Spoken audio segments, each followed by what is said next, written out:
from our kids that a sermon might feel a little superfluous, but because we already just heard the gospel so beautifully spoken and sung and danced for us, but it's kind of a tough act to follow.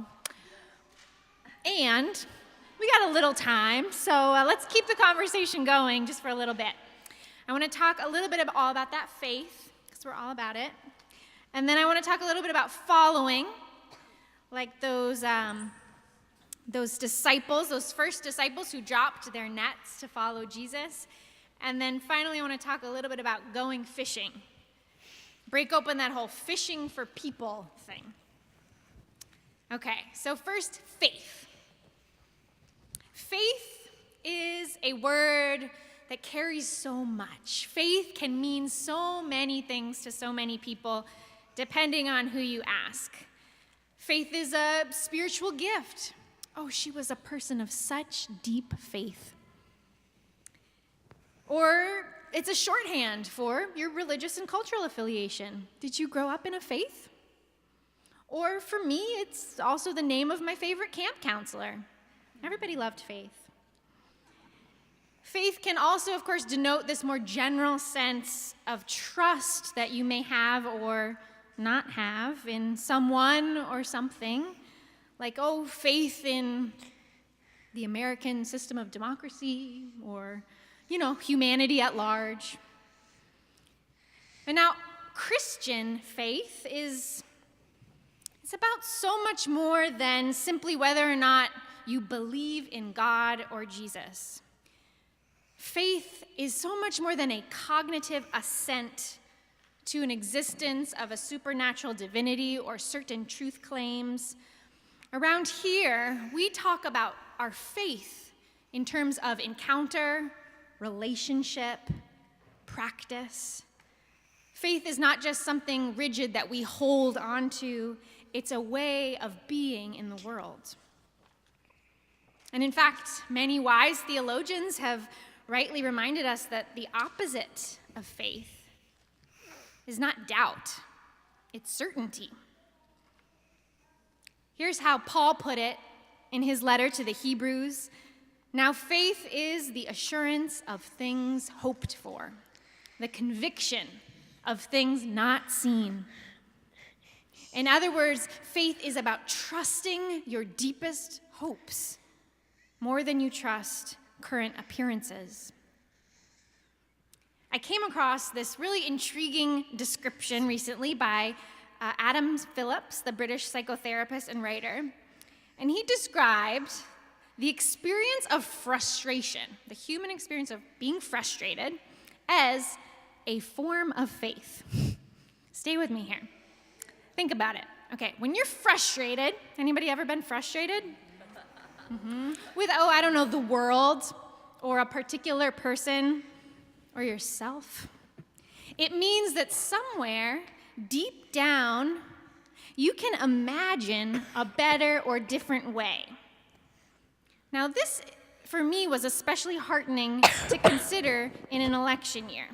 If you might find yourself utterly frustrated with the state of things, whether it is money in politics or a culture that condones sexual violence, if you are frustrated with the relentless war in Syria, or news this week of dogs unleashed on peaceful Sioux protesters in North Dakota protecting their water and burial grounds, if you feel frustrated, maybe that's just the disparity between the way you know in your gut things should be, could be, and how things actually are.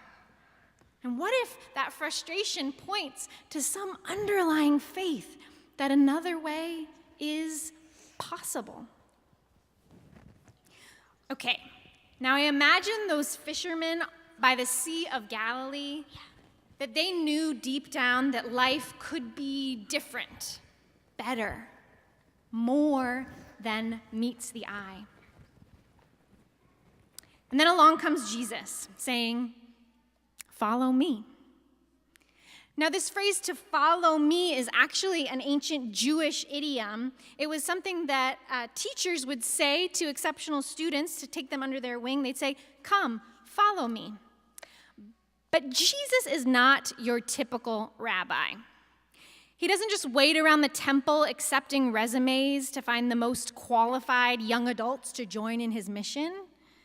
It's not like these disciples are already fully formed. They're salty guys in their fishing boats. It's not like they get chosen first in the equivalent of disciple gym class. It's more like Jesus is choosing his clique, his crew, because he's choosing people who need a spiritual makeover. You with me? So maybe Jesus doesn't just call Simon and Andrew and James and John because he knows that, yeah, these guys have what it takes. Maybe they only have what it takes because Jesus has called them. Maybe it's the same with us. I think we tend to think of faith, all about that faith, as a prerequisite to following Jesus. But so often I have found and witnessed in your lives that faith comes along with the following. That faith is not a static, once and for all thing, but a process and a promise. And just because, I love the lyrics that Jeff wrote, when we're all about that faith, and then did you hear that? No devil, which isn't a word we use around here too much, but I like to translate it as evil, and we know there's that in the world. Faith doesn't protect us from the evil in the world, in our own inner demons, but it gets us through it. And when the disciple dropped their nets and followed Jesus that day on the Sea of Galilee, faith carried them in the following. I remember really clearly 15 years ago showing up at church the Sunday after September 11th, 2001. And the place was packed. You know, Easter and Christmas always got a good showing, but I remember that was the only Sunday of my adolescence that we had to set up chairs outside of the sanctuary to accommodate the crowd. You know, I had grown up going to church week after week, so I remember thinking, who are all these people? Where did they come from? It felt like this collective public pain had pulled back some curtain, some facade, very familiar in my suburban hometown, that people used to hide behind that said, oh, we're fine. We've got it all figured out. We don't really need each other. And suddenly it felt like that curtain got ripped away, and some voice apparently had nudged all these people to show up in the pews that morning. And maybe they were following the call of grief or bewilderment or some kind of frustration with the way things are. Frustration both with the persistence of evil, both in the form of violence and the form of Islamophobia and xenophobia. And maybe, as those bewildered, grieving, frustrated people all packed into the pews, maybe this frustration was a form of faith.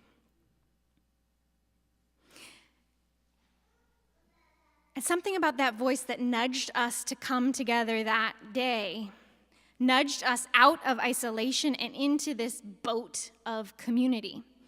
Because here's the thing about Jesus. Throughout the Gospels, Jesus is always calling people, both calling his disciples and then sending them out to do ministry in groups, often 2 by 2. Did you notice in the skit that the kids just did that those first 4 disciples get called 2 by 2, kind of like the animals on Noah's Ark? They're called in pairs of brothers, literally, as if to highlight for us the fact that following Jesus requires finding siblings in faith to walk with. Even in that moment of call, as they're singled out, they're literally in the same boat as someone else. When God calls us, she calls us into this same boat of community, into posses, ragtag teams, chosen families. It's what we've been talking about all summer with the kids and here in worship. Okay, so we've covered faith and following. Now for the big finish, going fishing. After "come follow me," Jesus adds his own playful little spin, "and I will make you fish for people," which, as Alex and Luca already let us know, is both a pun and a metaphor. And here in this place, we are still casting nets. We catch each other week after week, day after day, in the wide spiritual safety net of God's love. Every time we welcome a new face and really listen to what they need. We catch each other in the wide net of God's love every time our Befrienders ministry meets with folks going through challenging times. We catch each other in the net of God's love every time we bring meals to new parents or show up at hospital beds to bless the sick and the dying. We cast the net of God's love when we look at our own, examine racial injustices built into the system and into our own consciousness. We cast that net with, if anyone saw the new little free library on our sidewalk, to catch the eyes and open the minds of passersby. And so when Jesus calls, he doesn't say just follow me, but let's go fishing. Because this faith can be frustrating, because the world insists on being painful and broken. That's why we call it faith. So this Sunday, as we've gathered back in at the end of summer and the turn into fall, as you leap up to follow God together, let us also remember to go fishing. Because this following Jesus thing is about so much more than just our own personal enlightenment or salvation or path. Thank God. It's about playing your particular role in God's much larger unfolding dream of justice and peace on earth as it is in heaven. Amen.